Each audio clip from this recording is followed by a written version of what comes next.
Tara, luto tayo. Hindi po ako expert kasi actually si jowa ang nagluto niyan. Chef yun eh, no? Pero basic lang to sa kanya. Mukha naman basic, no?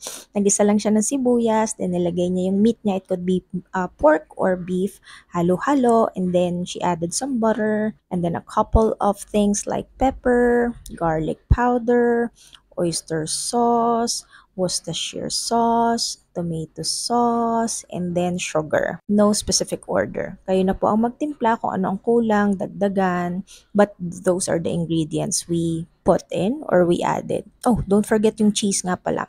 Nag-add kami ng sandamakmak na grated cheese dyan. And don't forget to mix para hindi masunog ang ilalim. Then once that's done, balik tayo sa squid natin. Palamigin lang yung mixture na niluto kanina and then ipalaman.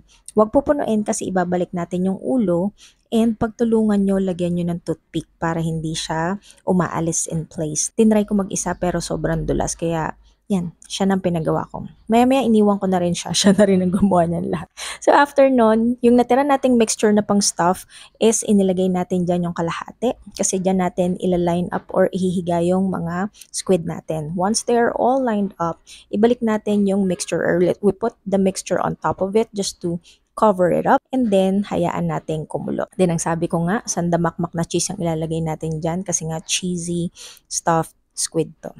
Haluing mabuti para make sure na luto ang all sides of the squid.